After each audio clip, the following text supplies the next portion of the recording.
آج میں جب اس ٹرانسمیشن کے لیے آ رہا تھا ناظرین، اور جیسے جیسے میرے قدم اس سیٹ کی جانب بڑھ رہے تھے تو میرے دل کی دھڑکن آہستہ آہستہ تیز ہوتی چلی جا رہی تھی۔ وجہ میں آپ کو بتلاتا ہوں۔ میں قدم بڑھاتا جاتا تھا، دل کی دھڑکن میری تیز ہوتی چلی جاتی تھی۔ میرے اندر ایک عجیب سی پکار تھی، ایک عجیب سا سوال تھا کہ جنید اقبال، جس ہستی کا تم آج ذکر پاک کرنے جا رہے ہو، کیا تمہارے پاس وہ فہم ہے؟ کیا تمہارے پاس وہ علم ہے؟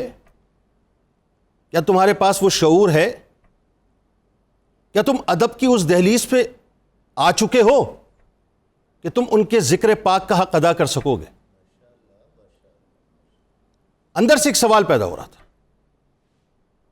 کہ خیال کرنا جنید، ایسا نہ ہو کہ کہیں ایسے راستے پہ نکل جاؤ کہ خدا نخواستہ بے ادبوں میں شامل ہو جاؤ۔ ایسا نہ ہو کہ کہیں ایسے راستے پہ نکل جاؤ کہ ان کے مقام اور مرتبے کو تو تم پہنچ ہی نہیں سکتے، نہ اس کو بیان کر سکتے ہو، لیکن بیان کرتے کرتے کہیں لغزش نہ کر دینا، غلطی نہ کر دینا، کیونکہ بہت بلند بارگاہ ہے، بہت بلند بارگاہ ہے، بہت عظیم بارگاہ ہے۔ خدا کی عزت و جلال کی قسم ناظرین، یہ اندر سے آواز آ رہی تھی اور جواب صرف ایک تھا کہ یا رسول اللہ صلی اللہ علیہ وآلہ وسلم، اس ہستی کی بارگاہ میں اپنے ٹوٹے پھوٹے نذرانے پیش کرنے جا رہا ہوں جس ہستی کو آپ اپنی ماں کے بعد اپنی ماں فرمایا کرتے تھے۔ میری لاج رکھ لیجیے گا، میری لاج رکھ لیجیے گا، کیونکہ میرا ایمان ہے ناظرین، میرا ایمان ہے اللہ تبارک و تعالیٰ نے قرآن میں کہیں بھی کسی بھی جگہ کسی نعمت کا ذکر نہیں کیا اس انداز سے کہ وہ احسان جتلایا ہو، لیکن ایک جگہ اللہ تعالیٰ نے ببانگ دہل احسان جتلایا ہے، اور کھل کر احسان جتلایا ہے، اور واضح احسان جتلایا ہے، اور رہتی دنیا تک جب تک قرآن پاک پڑھا جاتا رہے گا تب تک اس احسان کا چرچا ہم اور آپ کرتے رہیں گے کہ لقد من اللہ علی المؤمنین اذ بعث فیہم رسولا، کہ اللہ کا مومنین پر یہ احسان ہے کہ اس نے انہی میں سے ایک رسول بھیجا۔ اب میرے ذہن میں ایک سوال پیدا ہوا کہ جو احسان کی صورت میں اس کائنات میں بھیجے گئے اللہ کی طرف سے، جو اللہ کی طرف سے سب سے بڑا احسان عظیم ہے اس پوری کائنات کے لیے، تمام عالمین کے لیے، ذرا سوچئے ان کی بارگاہ میں جو خدمت گزاری کے لیے آئے ہیں، ان کی جو خدمت کریں، ان سے جو محبت کریں، ان کو جو مامتا دیں، ان کو جو اپنی دامن رحمت پہ رکھیں، ذرا سوچئے کہ وہ کتنا بڑا احسان ہے ہم امتیوں کے اوپر، کتنا بڑا احسان ہے۔ آپ یقین مانیے الفاظ نہیں ہیں۔ میرا تو یہ فرم بلیو ہے کہ یہ جو نظام ہے نا پورا، رسول کریم صلی اللہ علیہ وآلہ وسلم سے ہمارا پالنہار اتنا پیار کرتا ہے، اتنا پیار کرتا ہے کہ اس پالنہار نے اپنے محبوب کا ایک ایک لمحہ ڈیزائن کر کے بھیجا ہے، ایک ایک لمحہ۔ کون محبوب سے پیار کرنے والا ہوگا وہ بھی ڈیزائن کیا ہوا ہے، کون محبوب کا عاشق ہوگا وہ بھی ڈیزائن کیا ہوا ہے، کون محبوب کی ناموس رسالت پر اپنی جان قربان کرے گا وہ بھی ڈیزائن کیا ہوا ہے، کون محبوب کی ختم نبوت پر شہادت کے جام نوش کرے گا وہ بھی ڈیزائن کیا ہوا ہے، کون محبوب کی خدمت میں ممبر شریف بنا کر پیش کرے گا وہ بھی ڈیزائن کیا ہوا ہے، کون محبوب کی نالین پاک کو اپنے ہاتھوں میں اٹھا کر اپنے مقدر کو اوج کمال پہ پہنچائے گا وہ بھی ڈیزائن کیا ہوا ہے، کون محبوب کو رات کو وضو کا پانی پیش کرے گا اور اس پانی کے عوض میں سل ربیہ کا سوال پا کے جنت کی بشارت پائے گا وہ بھی ڈیزائن کیا ہوا ہے۔ ایک ایک چیز ڈیزائن کی ہوئی ہے۔ ذرا سوچئے اس بخت کے بارے میں جو بخت اللہ تعالیٰ نے جناب ابو طالب علیہ السلام کے گھرانے کو عطا کیا۔ تصور تو کیجئے ذرا اس گھرانے کی تابناکیوں کے بارے میں، اس گھرانے کے مقدر کے بارے میں، اس گھرانے کے اوج کے بارے میں، اس گھرانے کے رتبے اور اس گھرانے کے مرتبے کے بارے میں، کہ وہ در و دیوار جو میرے آپ کے آقا و مولا صلی اللہ علیہ وآلہ وسلم کے رخ انور کی تابناکیوں کی شاہد بنی، وہ جناب ابو طالب علیہ السلام کی زمین ہے، ان کا گھر ہے، ان کا در ہے، ان کا حجرہ ہے۔ وہ در و دیوار جو رسول کریم صلی اللہ علیہ وآلہ وسلم کے مسکرانے کی شاہد بنی، جو رسول کریم صلی اللہ علیہ وآلہ وسلم کے چلنے پھرنے کی شاہد بنی، جو رسول کریم صلی اللہ علیہ وآلہ وسلم کے اٹھنے بیٹھنے کی شاہد بنی، جو رسول کریم صلی اللہ علیہ وآلہ وسلم کے کھانے پینے کی شاہد بنی، جو رسول کریم صلی اللہ علیہ وآلہ وسلم کے کھلکھلانے کی شاہد بنی، جو رسول کریم صلی اللہ علیہ وآلہ وسلم کی اس مسند پر تشریف فرما ہونے کی شاہد بنی جو مسند جناب ابو طالب علیہ السلام کی مسند ہوا کرتی تھی۔ بات یہاں نہ ٹھہری صاحب، بات تو اس سے آگے بڑھی، وہ در و دیوار اس محبت کے بھی شاہد بنے جو محبت جناب فاطمہ بنت اسد سلام اللہ علیہا نے ایک ماں کی صورت میں رسول کریم صلی اللہ علیہ وآلہ وسلم کو دی۔ وہ در و دیوار تو اس محبت کے بھی شاہد بنے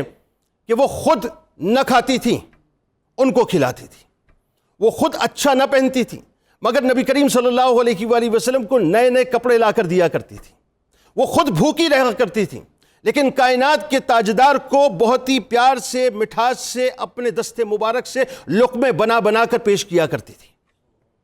وہ در و دیوار ان محبتوں کے شاہد ہیں۔ میں کہاں سے ان کی ذات پاک کی بارگاہ میں ہدایے پیش کرنا شروع کروں، واللہ مجھے سمجھ نہیں آتا کہ تاجدار کائنات کے بابا جان اس دنیا سے تشریف لے جا چکے ہیں۔ بی بی آمنہ سلام اللہ علیہا جب سرکار علیہ السلام ظاہری طور پر 6 برس کے تشریف لے جا چکے، دادا جان جناب عبد المطلب علیہ السلام 8 برس کی عمر ہے سرکار علیہ السلام کی، اب تشریف لے جا چکے ہیں۔ اب 8 برس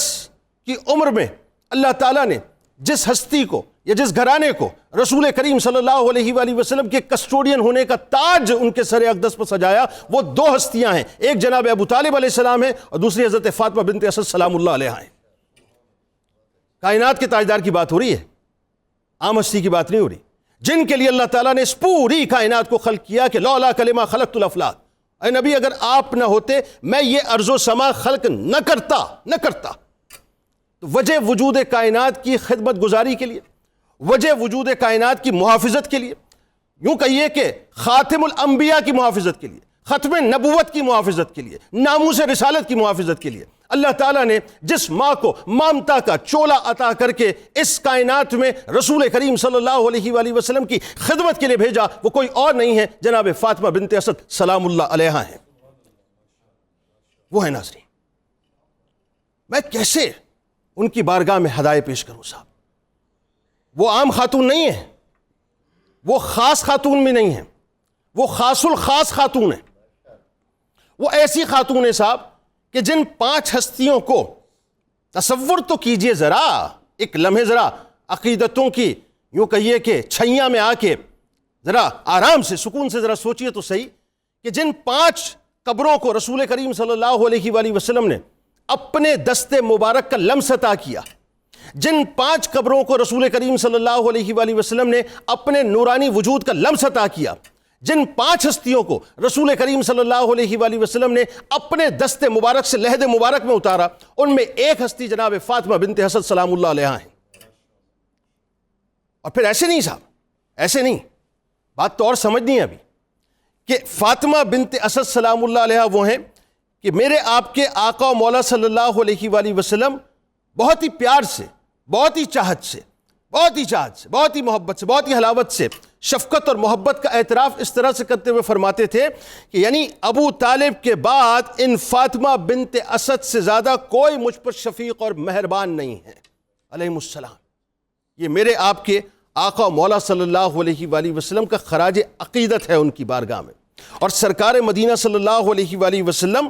اتنا ان سے پیار کیا کرتے تھے، اتنا ان سے پیار کیا کرتے تھے کہ میں آپ کو کیا بتلاؤں کہ رسول کریم صلی اللہ علیہ وآلہ وسلم ان پر اپنی جان کو نثار کیا کرتے تھے۔ یہ وہ ہستی ہیں ناظرین جو جناب عبد المطلب علیہ السلام کی بہو ہیں، جو حضرت ابو طالب علیہ السلام کی زوجہ ہیں، جو رسول کریم صلی اللہ علیہ وآلہ وسلم کی پیاری چچی جان بھی ہیں اور رسول کریم صلی اللہ علیہ وآلہ وسلم کی والدہ جیسی بھی ہیں، اور جو سیدہ کائنات بی بی فاطمہ الزہرا سلام اللہ علیہا کی ساس بھی ہیں اور مولا کائنات مولا علی کرم اللہ وجہ الکریم کی امی جان بھی ہیں، جن کو یہ شرف اللہ تعالیٰ نے عطا کیا کہ ایک ہی وقت میں ذرا تصور تو کیجئے، ایک طرف امام الانبیاء ہیں، دوسری طرف امام الاتقیاء ہیں، ایک طرف نبیوں کے سردار ہیں، دوسری طرف ولیوں کے سردار ہیں، ایک وہ ہیں کہ جن پر آ کر اللہ تعالیٰ نے نبوت کو بس کر دیا، ختم کر دیا، اور دوسرے وہ ہیں کہ جن سے در سے